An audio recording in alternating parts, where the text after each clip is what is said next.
Queríamos gravar a sua palestra para que isso componha acervo didático para nós. Muito bem. Então, agora eu acho que os participantes receberam o aviso, né, de gravação. Nós temos um aviso também de direitos autorais, não é? Direitos de imagem, desculpem, direitos de imagem, que já colocamos ali, padrão da PUC, aqueles que não se sentirem à vontade, desliguem as suas câmeras, manifestem-se pelo chat, né? Porque existe essa possibilidade, então, né, de que uma vez disposto o material como material didático, ele venha efetivamente a ter um mínimo de circulação. Então, podem se proteger, é mais ou menos isso que a gente quer dizer a vocês, né? E com isso, então, eu reitero a minha satisfação, a minha alegria em tê-lo conosco, em conhecê-lo, esperando conhecê-lo pessoalmente em breve, assim que toda essa triste situação por que passamos, né, for superada, e gostaria de lhe passar a palavra, sem mais delongas, porque temos aí um certo tempo a cumprir, não é? O senhor tem sua agenda, enfim, não queremos ocupar o seu espaço para além do que já estamos ocupando. Muito bem-vindo, doutor. A palavra é sua. Muito obrigado, professora Denise. Eu agradeço por essa calorosa acolhida, né? Quando ingressei aqui, vi um cenário paradisíaco e uma música, né, bastante inspiradora. Muito gostoso e muito prazeroso estar aqui, né, nessa tarde com todos vocês, ainda que de forma virtual, né? Mas esses né, empecilhos que a situação sanitária atual nos impõe, de certa maneira, né, consegue também encurtar algumas distâncias. Então, é bastante satisfatório que eu consiga né, estar em contato com vocês. Eu agradeço por toda a gentileza do convite, agradeço à professora Denise Quincap e agradeço também ao Cláudio Damilando pela generosidade. Em relação, né, à minha pesquisa, que se tornou um livro, o que eu posso contar a vocês é o seguinte, né, como a professora Denise mencionou, eu sou ex-aluno do mestrado da UERJ. E lá pelos idos de 2017, 2018, quando eu estava no mestrado, houve uma série de citações, menções aos Estados Unidos, ali, sobretudo durante o trâmite da reforma trabalhista, e também muitos comparativos entre números absolutos de ações trabalhistas entre os dois países. O relatório lá do deputado Rogério Marinho, por exemplo, citava os Estados Unidos como um exemplo de que a implementação do contrato de trabalho intermitente seria capaz de gerar 14 milhões de novos empregos num período de 10 anos, né? Citando os Estados Unidos expressamente em relação a isso.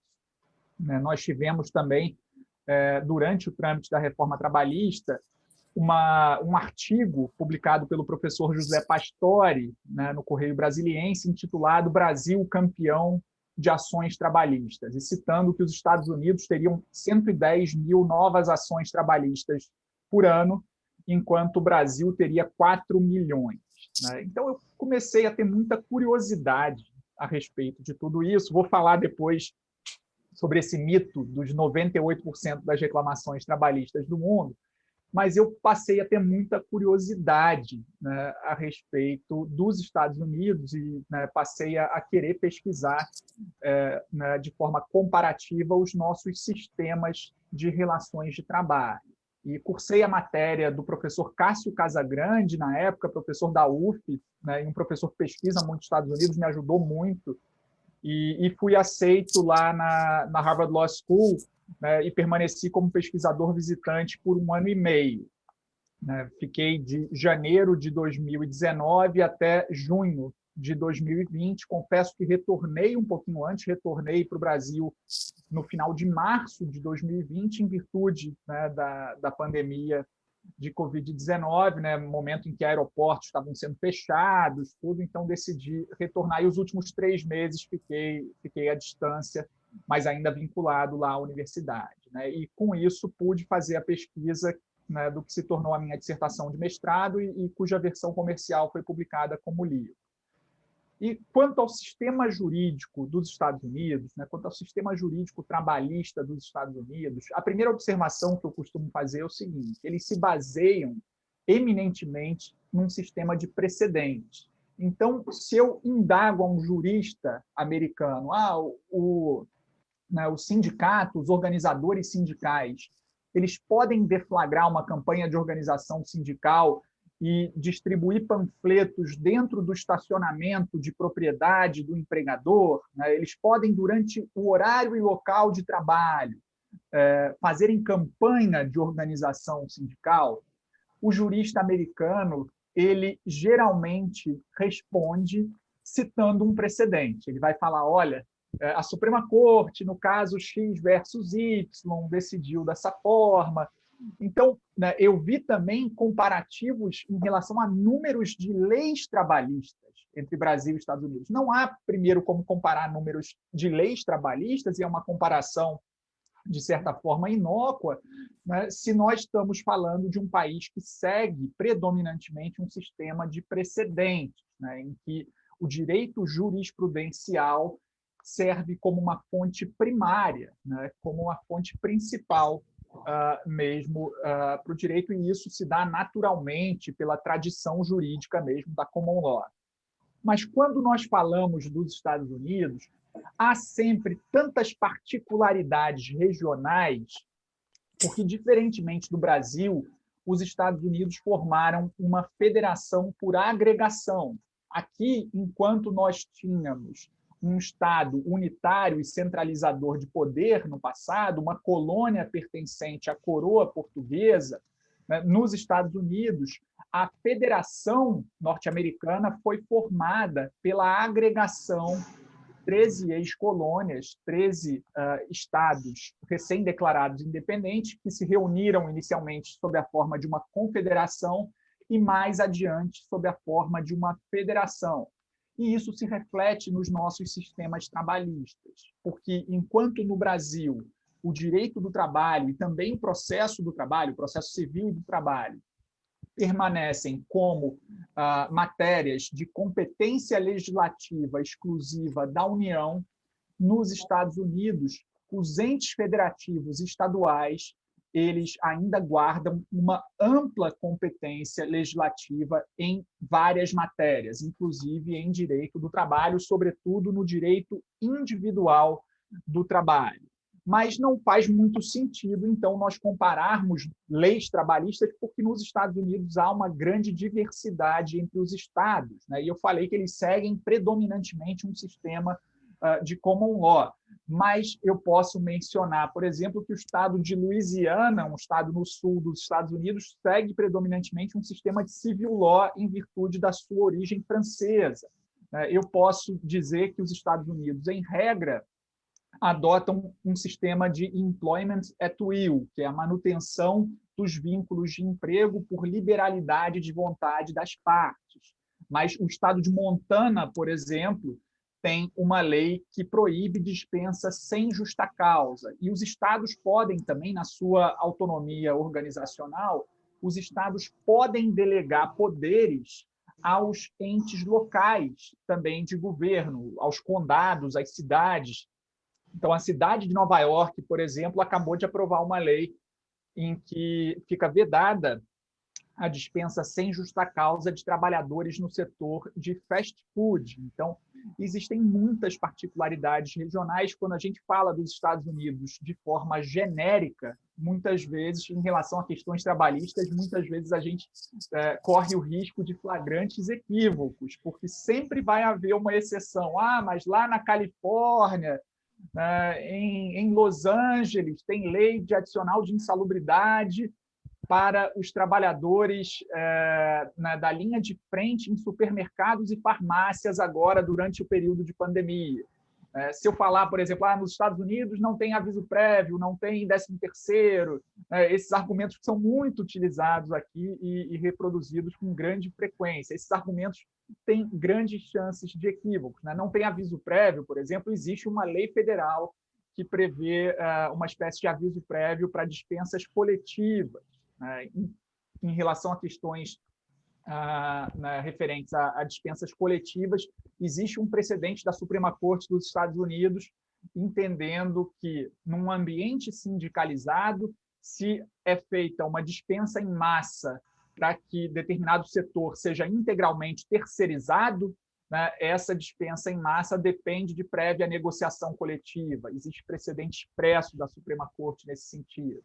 Né? E o nosso próprio STF fez citações a casos trabalhistas da Suprema Corte dos Estados Unidos, mas algumas citações, a meu ver, descontextualizadas e algumas, até faço uma crítica, né, em âmbito acadêmico, de forma respeitosa, mas algumas citações bastante equivocadas, inclusive. Né?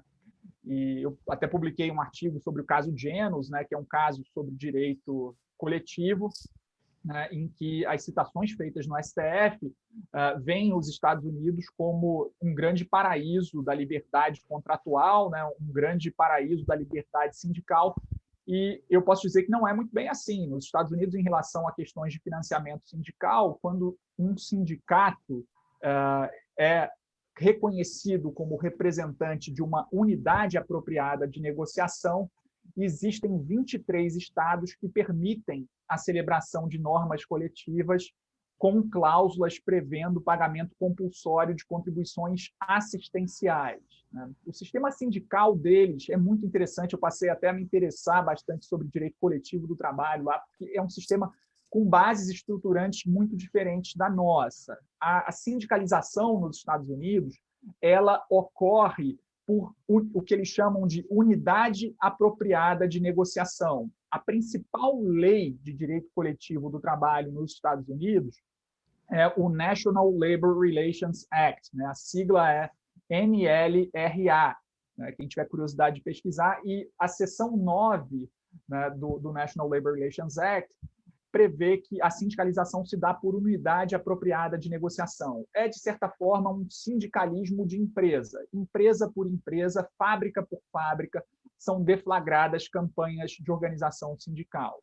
E a Suprema Corte dos Estados Unidos, desde a década de 40, né, o National Labor Relations Act é uma lei de 1935, mas na década de 40, a Suprema Corte dos Estados Unidos entendeu que o empregador, né, em virtude do exercício do seu direito à liberdade de expressão, que o empregador teria direito de realizar campanhas contrárias à presença do sindicato, campanhas de voto não. Isso destoa de vários países da Europa, por exemplo, e até dos próprios anos lá de vigência do National Labor Relations Act, nos quais se entendia que o empregador deveria manter neutralidade, né, quando fosse deflagrada uma campanha de organização sindical. Mas esse sistema de sindicalização, empresa por empresa, e esse sistema que permite ao empregador, né, o exercício ali do seu poder diretivo, do seu poder econômico, inclusive, os empregadores lá muitas vezes contratam consultorias antissindicais. Existem empresas especializadas em prestar consultoria a esses empregadores e é possível a realização, inclusive, de palestras no local e durante o horário de trabalho sobre os malefícios que eventual sindicalização poderia causar. E os empregadores, muitas vezes, pagam realmente cifras bastante elevadas a essas empresas. Hoje, inclusive, o governo Biden tenta aprovar uma reforma sindical nos Estados Unidos, que é o PRO Act, né, que é o Protecting the Right to Organize Act. Né? Quem tiver curiosidade, e a Câmara de Representantes aprovou o PRO Act, inclusive com 5 votos de republicanos, mas vai ser muito difícil, né, de essa reforma sindical passar no Senado, porque a margem do Partido Democrata, né, é muito, muito apertada. São 50 senadores democratas e 50 senadores republicanos, e a Kamala Harris, que é a atual vice-presidente, ocupa também o cargo de presidente do Senado. Ela profere votos de desempate, mas o próprio Partido Democrata lá, ele é um grande mundo, é um universo. Dentro do Partido Democrata há setores mais moderados e conservadores. Há um senador lá da West Virginia que, né, por exemplo, já disse que não apoia a ideia de majoração do salário mínimo hora federal para $15. Esse é um outro grande debate lá.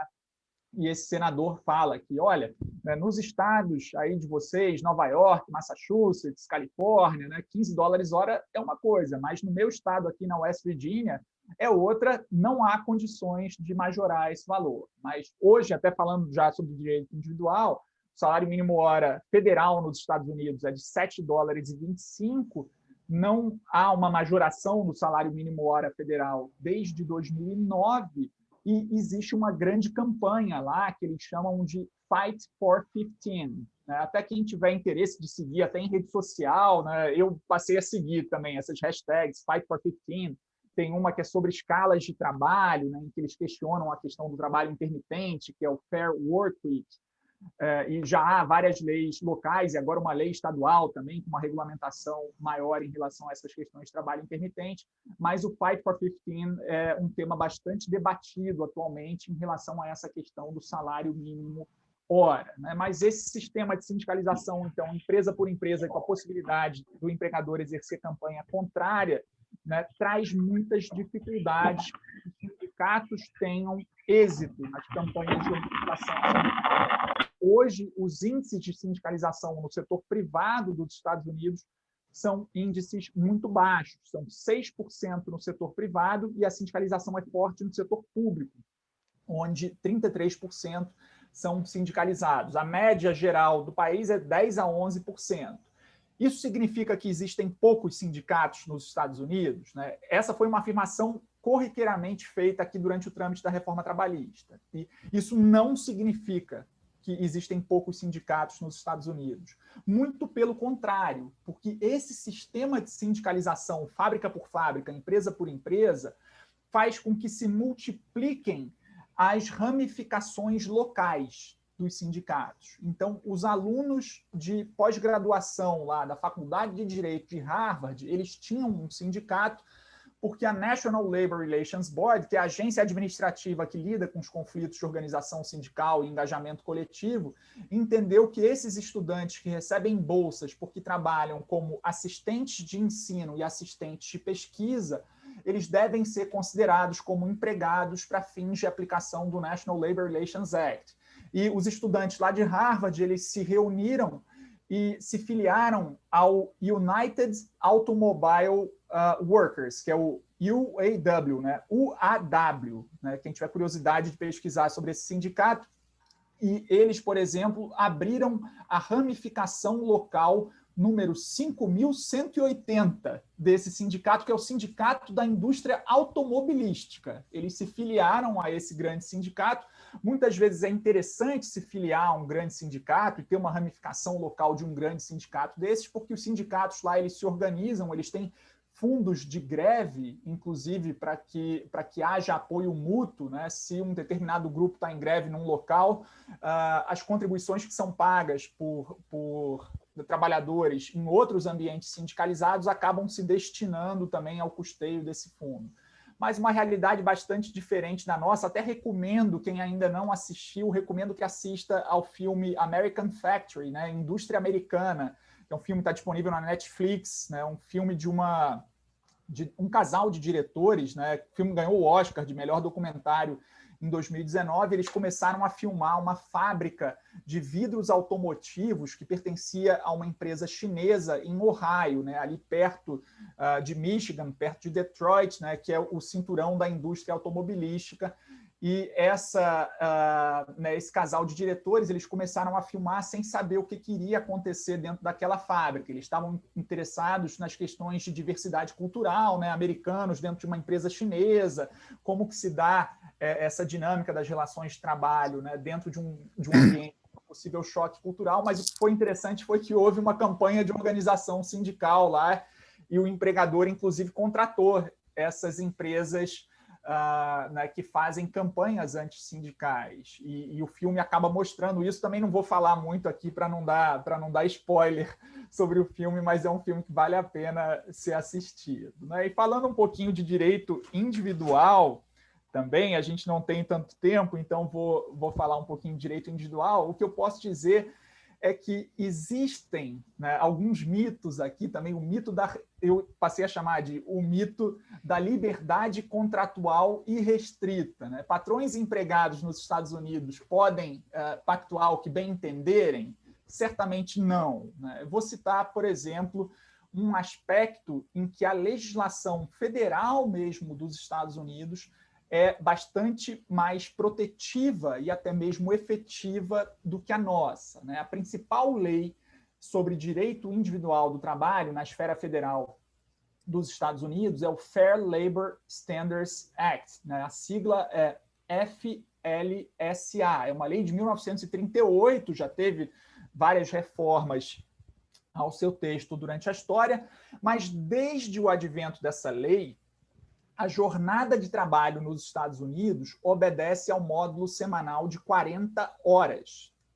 Essa é a limitação de jornada. Além de 40 horas, né, além da 40ª hora, as horas devem ser remuneradas como uma vez e meia o valor do salário mínimo hora, né? Eles estabelecem o salário mínimo hora, de certa forma, né, guarda semelhanças aqui com o nosso sistema também, mas eu ressalto que no setor privado dos Estados Unidos é vedada a compensação de jornada além do módulo semanal, né? Então, não é possível, né, compensar o excesso de trabalho em uma semana, né, com a compensação de jornada na semana seguinte. As horas extras, via de regra, devem ser remuneradas em espécie, em dinheiro. Até escrevi um artigo sobre isso, o título é Time is Money, né? O tempo é dinheiro,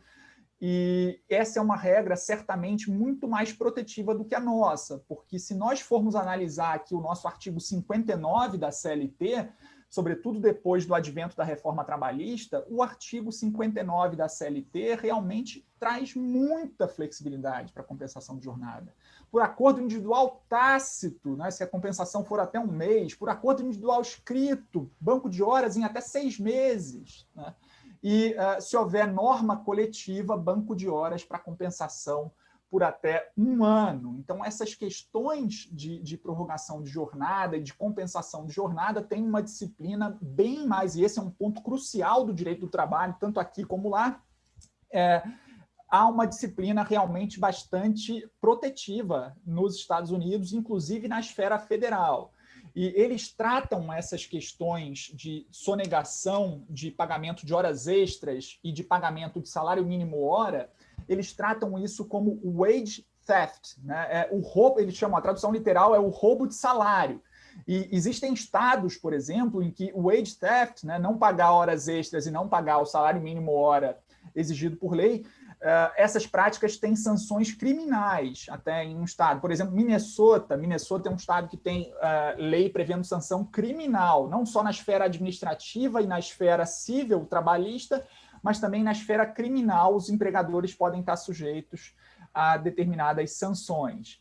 E o mais curioso em relação a isso, né, em relação às questões relativas à jornada e limitação de jornada, é que a lei federal prevê que o Fair Labor Standards Act prevê que se não houver o pagamento dessa hora extra e o pagamento do salário mínimo hora, as diferenças devidas pelo empregador devem ser pagas com um acréscimo de uma figura que eles chamam de danos líquidos, né? O liquidated damages. Os danos líquidos, de acordo com a disciplina do FLSA, correspondem à dobra do valor devido. Então, de acordo com a lei federal, e essa lei é aplicável à vasta maioria dos empregadores nos Estados Unidos, essa lei federal ela traz essa previsão de liquidated damages, né, correspondentes à dobra do valor devido. E existe a possibilidade de os estados, né, nessas questões de direito individual, de jornada, os estados eles podem ir além e trazer mais proteções do que aquelas previstas na legislação federal. Mas os estados não podem ficar aquém. Então, Massachusetts, eu, por exemplo, morei lá na cidade de Cambridge, que é uma cidade vizinha a Harvard, é uma cidade vizinha a Boston, né, a cidade onde fica a sede de Harvard, é o estado de Massachusetts. Um estado é o maior IDH dentro dos Estados Unidos, um estado bastante pró-labor. Esse é outro ponto curioso também, porque nessa diversidade regional dos Estados Unidos, né, existe até um estudo da Oxfam America, que eu menciono no livro, dentro da diversidade regional dos Estados Unidos, os estados tradicionalmente considerados pró-labor, com legislação trabalhista mais protetiva, eles costumam ter índices socioeconômicos bem melhores, né? Nessa lógica federativa em que os estados podem legislar sobre direito do trabalho, né, há uma certa competição, um federalismo por competição. Por vezes, estados querem atrair empresas, né, por oferecerem mão de obra barata, né, salário mínimo hora baixo, mas esses estados costumam ter índices socioeconômicos ali dentro da Federação Americana inferiores aos índices de estados, por exemplo, como Massachusetts, como a Califórnia. A Califórnia, então, é uma potência mundial, né? A Califórnia sozinha, se fosse um país, seria o quinto maior PIB do mundo. E a Califórnia tem uma legislação muito protetiva em vários aspectos. Intervalo intra-jornada, né? Até eu pesquisei os valores dos acordos mais elevados em class actions lá, né? E na Califórnia, eu lembro que em 2019 a class action no Judiciário Federal, um acordo no valor mais alto, foi uma class action sobre intervalo intra-jornada na Califórnia, e o acordo foi de 100 milhões de dólares, né? Mas em relação a essa questão dos liquidated damages, Massachusetts, por exemplo, foi o estado lá onde eu morei, Massachusetts tinha uma lei prevendo o direito a recebimento de danos líquidos, né, equivalentes ao valor inadimplido de forma triplicada. Eles chamam de treble damages. Então, não recebeu uma hora extra, né, vai ter direito a 3 horas extras, aquela hora inadimplida mais 2, né? São treble damages, como eles falam lá. São pontos, então, mais efetivos, pontos mais protetivos até, né, se nós formos comparar aqui com a nossa disciplina, sobretudo a nossa disciplina aqui referente à prorrogação de jornada e compensação posterior à reforma trabalhista. Mas também existem, certamente, nos Estados Unidos, vários aspectos em que há uma liberalidade maior para as partes. A legislação federal sobre licenças ao trabalho, por exemplo, é uma legislação muito, né, eu diria, minimalista. Ela traz disposições mínimas, ela traz apenas a previsão lá de um direito a 12 semanas de afastamento, né, em razão de questões de saúde própria ou de membros da família, né? Uma lei muito minimalista e que pode ser complementada pelos estados, pode ser complementada também por acordos coletivos, mas uma lei que não prevê o direito ao afastamento remunerado por motivo de doença nos Estados Unidos, né? Também não há uma lei federal sobre férias remuneradas, não existe lei federal sobre salário maternidade, sobre licença maternidade remunerada nos Estados Unidos. E, né, eu assisti aulas de professores americanos lá em direito individual e coletivo por 1 ano e meio. Nunca vi ninguém exaltando esses aspectos. Inclusive, os professores lá costumam dizer que os Estados Unidos são uma exceção, entre os países industrializados e desenvolvidos e uma exceção inaceitável em algumas questões, né? O único país, a única economia desenvolvida da OCDE, por exemplo, eles se comparam muito aos países da OCDE, o único país que não tem a previsão de uma licença maternidade remunerada numa lei de abrangência nacional. Em alguns estados existem leis nesse sentido, mas não existe uma lei federal sobre a matéria. E o aspecto, talvez, de maior flexibilidade dos Estados Unidos, né, se a gente for fazer uma análise comparativa com o Brasil e com vários países da Europa, é o sistema justamente de employment at will, o sistema que deixa muito fácil a possibilidade de resilição dos contratos de trabalho. É muito fácil dispensar um empregado nos Estados Unidos. A gente até quando vê filmes, né, é muito comum ver, you are fired, né, você está demitido. E é fácil e não há maiores exigências legais, isso na maioria, na vasta maioria dos estados. Mas, por outro lado, o sistema de employment at will, ele traz como contrapartida um sistema muito mais protetivo e desenvolvido de seguro-desemprego. Nos Estados Unidos, né, num ano de pandemia, como foi o ano de 2020, o que eu pude observar lá? Um país que não tem uma lei de abrangência nacional sobre licença remunerada por motivo de saúde. Isso faz com que o trabalhador dependa da continuação do trabalho para que ele siga recebendo salário, né? Isso numa situação de pandemia, com uma doença altamente contagiosa, né, isso traz consequências sanitárias perversas e também consequências econômicas, né? A pandemia foi tão acentuada nos Estados Unidos também por conta de algumas questões trabalhistas, né? E eu digo não apenas em relação a essas questões sanitárias, mas questões econômicas também. Nos Estados Unidos, entre março de 2020 e junho do mesmo ano, em um intervalo de cerca de 12 semanas, houve 45 milhões de novos pedidos de seguro-desemprego. E até agora o governo segue prorrogando o seguro-desemprego. Houve uma grande ampliação do programa de seguro-desemprego, houve aprovação de alguns auxílios econômicos emergenciais, né, que eles chamam lá de stimulus checks, né, cheques de estímulo, que foram pagos em parcelas únicas, né, e já foram 3 até agora, mas há uma sequência de prorrogações do sistema de seguro-desemprego, né, da acessibilidade ao seguro-desemprego, que é um sistema mantido, né, pelo governo federal em cooperação com os governos estaduais. E os valores de seguro-desemprego variam muito entre os estados. Massachusetts, salvo engano, era o estado com valor mais alto, né? Em Massachusetts, um trabalhador poderia receber até $1.300 por semana de seguro-desemprego, e o governo federal fez várias prorrogações de prazo. Agora, né, houve uma prorrogação até 6 de setembro desse ano, acabaram de aprovar,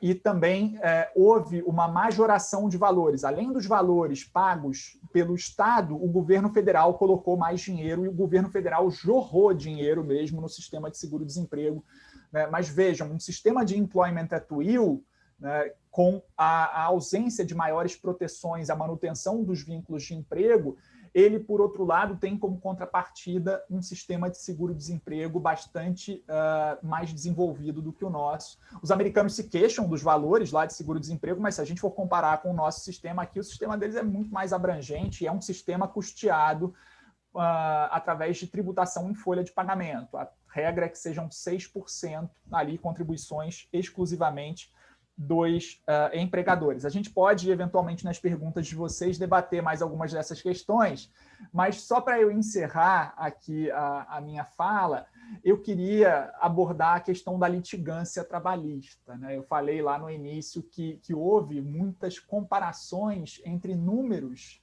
de ações trabalhistas do Brasil e dos Estados Unidos ao longo ali do trâmite do processo legislativo da reforma trabalhista, e muitos, inclusive, passaram a dizer que o Brasil teria 98% das ações trabalhistas do mundo, né? Houve aquele artigo do professor José Pastore, um artigo publicado no Correio Brasiliense, Brasil campeão de ações trabalhistas.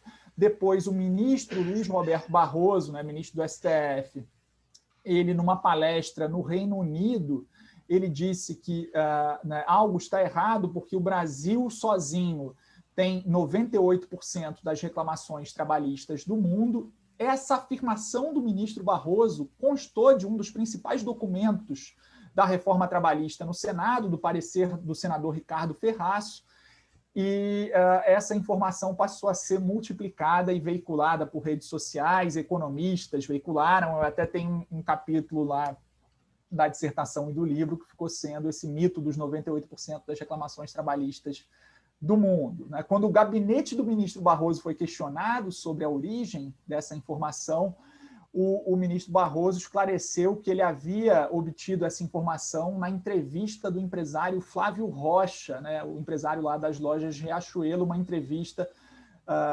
concedida à revista da FEComércio. E eu fui ver essa entrevista até, e o que o Flávio Rocha falou foi que o Brasil, com 2% da população mundial, teria mais ações trabalhistas do que os 98% restantes da população do mundo, né? Ele não falou que o Brasil teria 98% das reclamações trabalhistas do mundo. Mas vejam que num telefone sem fio, né, essa informação foi sendo passada adiante e se tornou quase que uma verdade absoluta. E o que eu posso dizer a vocês, né, e o professor José Pastore, lá no artigo do Campeão Mundial de Ações Trabalhistas, dizia que os Estados Unidos teriam 110 mil novas ações por ano, e o Brasil teria 4 milhões. Né?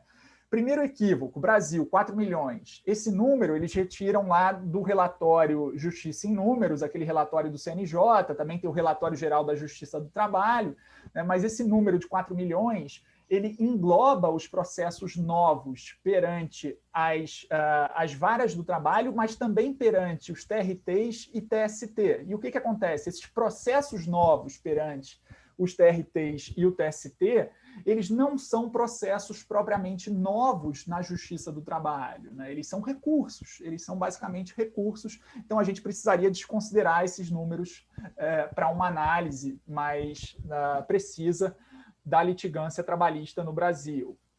Né? Segunda questão, nos Estados Unidos, a litigância trabalhista ela se manifesta de uma forma muito diferente da nossa. Nos Estados Unidos, ajuizar uma ação e ao judiciário é geralmente caro por conta dos honorários de advogado. Os advogados lá cobram honorários contratuais, via de regra, bastante elevados, né, e proporcionais ao número de horas que foram dedicadas à causa. E, por vezes, cobram também contingency fees, né, que são percentuais sobre o êxito de uma causa. Mas é caro litigar. Muitas vezes não compensa para um trabalhador ingressar com uma ação judicial para reclamar 100 horas extras, 150 horas extras, porque ele vai ter custos muito elevados de advogado. E, por outro lado, nos Estados Unidos foram criados múltiplos sistemas de acesso à justiça na esfera administrativa. Existem múltiplas agências administrativas, tanto na esfera federal quanto nas esferas estaduais, que lidam com determinadas questões trabalhistas. Agências, muitas vezes, que misturam poderes de investigação, poderes persecutórios e também poderes tipicamente jurisdicionais. Então, se a gente for comparar o número de ações, né, nós precisamos verificar essa litigância trabalhista que se manifesta em múltiplas agências, inclusive dos estados. Né? O professor Pastore, por exemplo, ele citava que esse número de 110 mil novas ações trabalhistas dos Estados Unidos, esse número englobaria as novas ações perante o Judiciário Federal e perante a Equal Employment Opportunity Commission, né? A sigla é EOC, que é uma agência administrativa que lida com o cumprimento, a promoção do cumprimento das leis federais antidiscriminação, que é um tema quentíssimo, a gente também depois pode falar um pouquinho sobre isso nas perguntas. Mas o professor Pastore, ele, por exemplo, ignorou que nos Estados Unidos, mais de 95% das ações judiciais de todo o país estão nos judiciários dos estados, né? E ele pegou os números só da Justiça Federal. Ele também não pegou os dados e números de litigância trabalhista em múltiplas agências, né? A National Labor Relations Board, que lida com direito coletivo, a Equal Employment Opportunity Commission, né, que é essa de discriminação no emprego, a OSHA, que lida com saúde, medicina e segurança do trabalho na esfera federal, existem OSHAs estaduais também em relação a questões de saúde, medicina e segurança do trabalho, e nós também podemos citar como um aspecto bastante distinto da cultura de litigância trabalhista o fato de que, no Brasil, o nosso processo do trabalho ele se baseia numa cultura de litigância individual. O nosso processo do trabalho aqui ele foi construído e ele se desenvolveu ao longo dos anos baseado numa ideia de litigância individual. Reclamante, reclamado, contestação em audiência.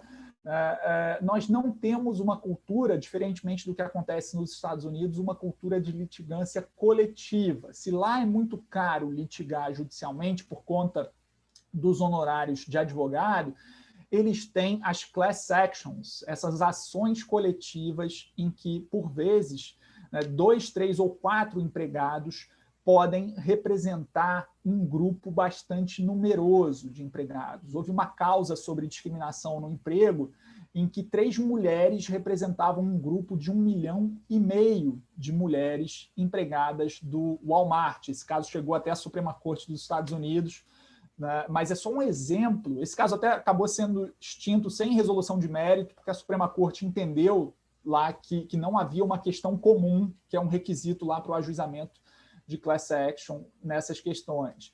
Mas, né, só um exemplo em relação ao efeito multiplicador que essas demandas coletivas né, acabam gerando.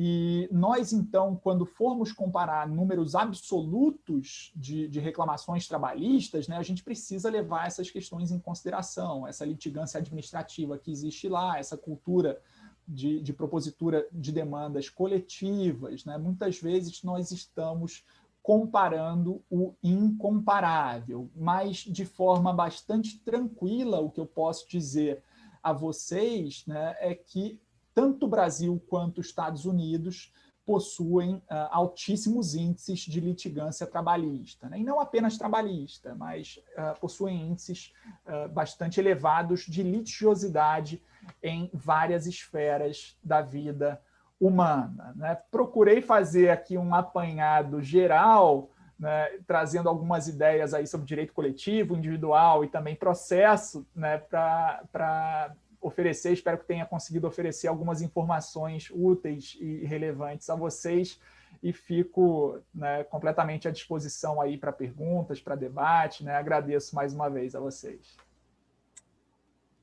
Obrigada, doutor João. Nós temos um grupo de WhatsApp, do grupo de pesquisa. Eu posso dizer que o feedback está ótimo ali, o grupo está com diversas congratulações pela palestra, que eu aqui faço questão de tornar público. Nós já temos, inclusive, uma pergunta da Suelen. Suelen, eu não sei se tu preferes fazer a pergunta diretamente ou queres que eu leia para o doutor João. Oi, boa tarde. Primeiro peço desculpas, eu estou aqui sem vídeo hoje, mas, bom, não sei, agora que eu abri o áudio, então posso falar diretamente. Primeiro, meus parabéns, palestra excelente, já estou aqui no link para comprar o seu livro, fiquei muito interessada por tudo. Eu queria já adiantar, talvez até tenha no seu livro, a minha pergunta é com relação a empregados gerentes. Eu não sei direito como é que funciona. Eu sei que existe a figura dos gerentes nos Estados Unidos, mas eu não sei se lá é um pouco, de repente, mais claro, ou talvez tão nebuloso quanto aqui para a gente, porque a gente tem a previsão no 622 da CLT, só que na prática a jurisprudência, né, cada um aplica de um jeito, ninguém sabe direito quem afinal é gerente ou não. Eu não sei se o senhor tem alguma visão sobre isso, como os Estados Unidos, de repente, soluciona essa questão de quem é realmente gerente ou não. Muito obrigada. Obrigado, Suelen. Excelente pergunta, né? Uma pergunta muito pertinente, mesmo porque esse é um debate muito intenso lá também, não só aqui que a gente tem toda essa questão do artigo 62, também tem a questão do bancário, né? Que tem o gerentão, o gerente de contas, né? E o bancário tradicional, lá do artigo 224. Mas lá existe muita litigância e muita discussão sobre essa questão dos gerentes também, né? Vou falar rapidamente sobre o direito coletivo, né? Nessa questão das campanhas de organização sindical, em regra, os gerentes, né, quem for enquadrado como ocupante de cargo em confiança, né, e eles chamam, inclusive, de managerial employees, né, que são os empregados de nível gerencial, esses empregados não estão aptos a votar numa eleição, quando tem uma eleição de representação sindical, para ver se o sindicato vai ter apoio majoritário e se tornar o representante ali da unidade. Esses empregados não estão aptos a votar, só que o que acontece muitas vezes é que eles vão votar. E aí o sindicato desafia, oferece um desafio àqueles votos, né? Eles chamam até de urnas de challenge, né? De desafio, porque esses votos, muitas vezes, acabam precisando ser depositados em urnas apartadas, porque depois a National Labor Relations Board, que é essa agência administrativa federal que lida com as questões coletivas de organização sindical, vai decidir se os votos são válidos ou não. O sujeito é gerente mesmo ou não? E a NLRB vai analisar essa questão.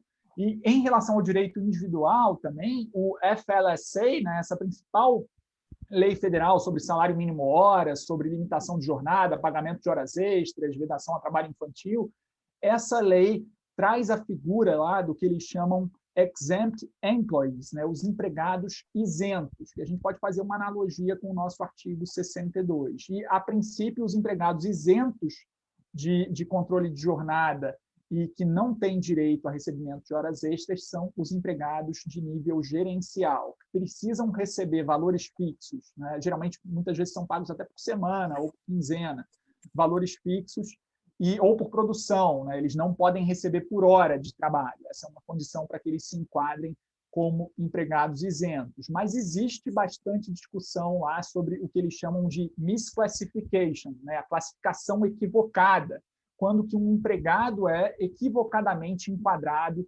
como isento, né? Ele não seria um gerente, e isso traz alguma litigância trabalhista lá também sobre misclassification. Eles também usam essa expressão misclassification, né? A classificação equivocada, também para se referir ao enquadramento né, equivocado como independent contractor, né, como autônomo. Esse é um tema muito debatido, até tem toda a questão do Uber na Califórnia, a gente pode falar um pouquinho sobre isso, mas lá existe bastante esse debate sobre os empregados de função gerencial e se eles são aptos a votar ali numa eleição de representação sindical e, muitas vezes, se eles estão ou não enquadrados no conceito de empregados isentos do controle de jornada lá do FLSA. Esses são apenas alguns exemplos aí que envolvem a questão do gerente por lá.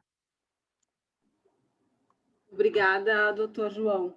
Nós temos uma segunda pergunta aqui da professora Janete Deste.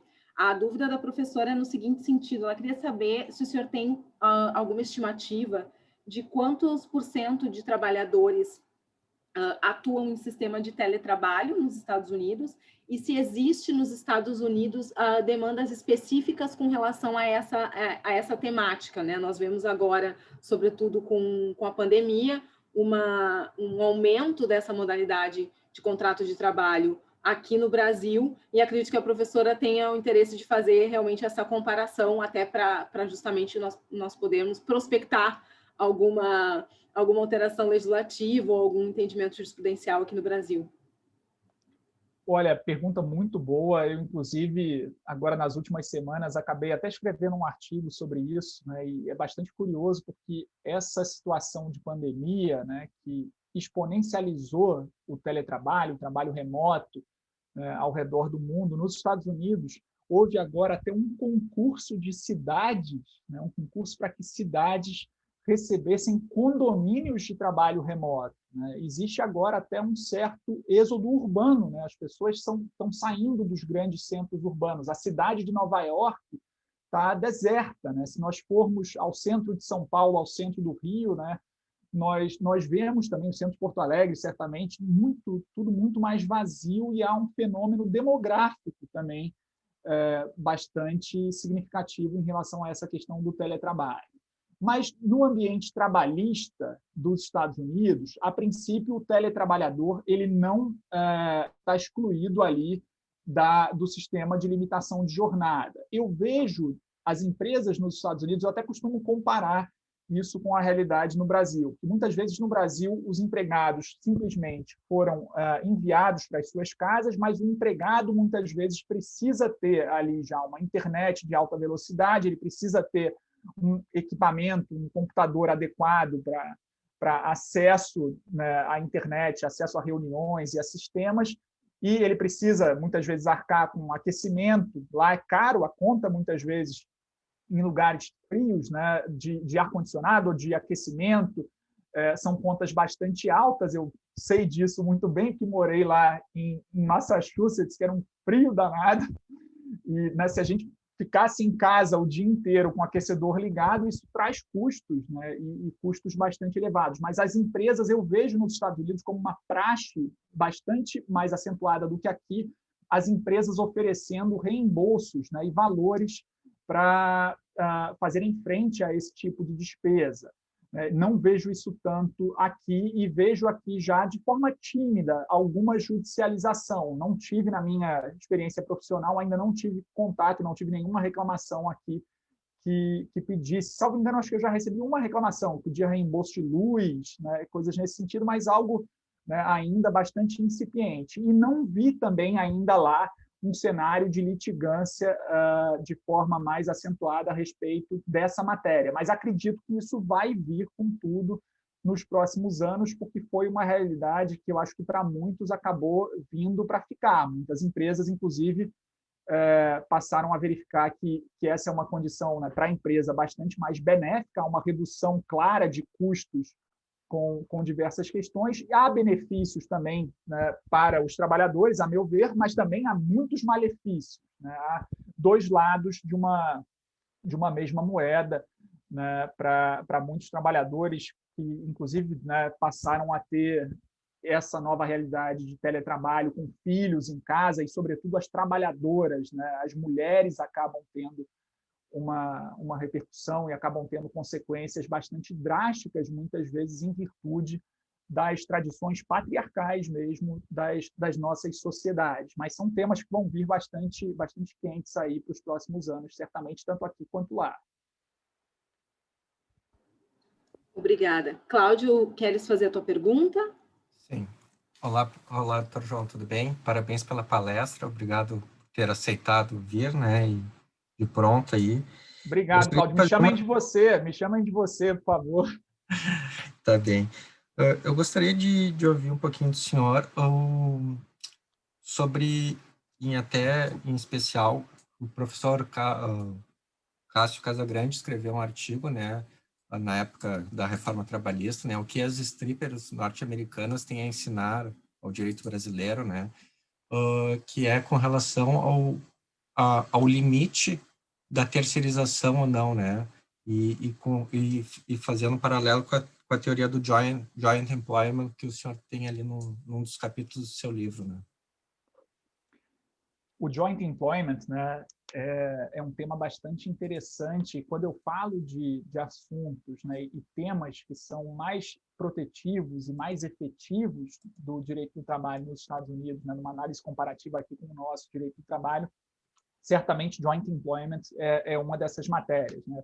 Junto com discriminação no emprego, assédio, né? Assédio é um tema muito quente, muito debatido lá, até contar aqui para vocês. Quando eu fui aceito lá em Harvard, primeiro que eu não esperava ser aceito, era um processo seletivo bastante burocrático, bastante difícil, mas fui aceito lá e a primeira coisa que eles me exigiram, antes de eu ingressar na universidade, é que eu precisava fazer um curso online sobre as políticas de combate a assédio da universidade. E todos os alunos, todos os estudantes, né, e também professores, e empregados e terceirizados da universidade eram obrigados a fazer esse curso e havia um teste no final, né? Se você não atingisse, acho que 70% ou 80%, você seria reprovado e precisaria refazer o curso todo, né? A universidade lá tratava com bastante cautela, né, essas questões de assédio e já com uma política institucionalizada de combate a assédio é algo muito menos tolerado lá do que aqui. Até tinha uma colega lá que era advogada e que eu me recordo dela falando, olha, uma coisa que eu adoro aqui do ambiente de trabalho é que eu me sinto muito mais respeitada. Nas minhas experiências no Brasil como estagiária, em escritórios de advocacia, eu me senti muitas vezes desrespeitada e assediada. E ela falava que esse era um ponto do qual ela gostava, né, em relação ao ambiente de trabalho nos Estados Unidos. Mas o joint employment, né, também um tema bastante interessante, uma teoria que se desenvolveu lá. O que nós temos hoje em dia nas novas relações de trabalho? Nós temos cadeias, às vezes, quase que infinitas, né, de tomadores de serviços, até que se chegue ali a relação de trabalho do dia a dia, né? O grande centro produtor e recebedor de riqueza, ele procura, de alguma maneira, estar afastado ali do dia a dia, do recebimento de um atestado médico, né? Da apuração de uma falta de um empregado e daquele cotidiano trabalhista, né? A gente vê isso hoje, inclusive, no trabalho em plataformas. E existe um livro lá que é clássico, que é o livro do professor David Weil, que é um professor da Universidade Brandeis, que é lá de Massachusetts. O livro dele é O Ambiente de Trabalho Fissurado, né? The Fissured Workplace, um livro muito interessante que fala sobre essas cadeias de trabalho né? Mas nós temos, né, precedentes nos Estados Unidos bastante protetivos em relação à aplicação da teoria do joint employment. Eu até cito no livro um precedente lá da Justiça de Nova York, se eu não me engano, em que a DirecTV, né, que é a maior fornecedora de TV via satélite dos Estados Unidos e, salvo engano, também do mundo, a DirecTV foi responsabilizada né, pelas verbas trabalhistas devidas a um trabalhador que prestava serviços diretamente a uma empresa que seria a quarta na cadeia produtiva, abaixo lá da DirecTV, era um instalador, né? A gente vê na nossa Justiça do Trabalho aqui do Rio, pelo menos, muitas demandas trabalhistas também de instaladores de TV a cabo, né, ou de internet, dessas grandes operadoras de telefonia e de internet. E esse é um tema bastante forte lá, a questão do joint employment, que permite, por conta da literalidade do FLSA, que traz um conceito de empregador e de empregado, conceitos bastante amplos, né, e o conceito de empregador como todo aquele que tome serviços, é algo nesse sentido, lá não me recordo agora especificamente do texto do FLSA quanto a isso, mas esse texto acabou dando margem à criação da teoria do joint employment, que permite a responsabilização de tomadores de serviço dentro desse tipo de cadeia, e é algo que também, por vezes, é aplicado em relação a casos até de strippers, né? Já houve aplicação de teoria de joint employer, como você bem ressaltou, né? Um tema bem interessante também para quem tiver interesse, inclusive, em pesquisar joint employment, essa pesquisa toda lá do David Weil, né, que é The Future of Workplace. Isso é muito interessante e é bastante debatido lá. O governo Trump tentou alterar normas de joint employment na esfera administrativa, não conseguiu. Inclusive, alterou uma norma lá. Existem regulations do Department of Labor, né? O Department of Labor é o Departamento do Trabalho que equivale ao Ministério do Trabalho. Lá eles têm o Ministério do Trabalho que existe desde 1913, sem nenhuma interrupção histórica. O secretário do Trabalho, ele ocupa, inclusive, a 11ª posição na linha de sucessão presidencial, então é um cargo de primeiro escalão do governo, e certamente o Brasil é uma exceção entre as maiores economias do mundo quanto à inexistência, nesse momento, de um Ministério do Trabalho, né? Os Estados Unidos têm um Ministério do Trabalho bastante estruturado e organizado e com múltiplas funções, né? Inclusive com múltiplos órgãos de fiscalização. Mas o Trump tentou alterar a regulamentação do Department of Labor sobre joint employment, mas ele sofreu derrotas judiciais em relação a essa restrição que ele tentou implementar, porque isso não estava no texto da lei, então houve uma decisão judicial que retirou a eficácia lá e considerou inválida a nova regulation que foi editada pelo Department of Labor durante a era Trump.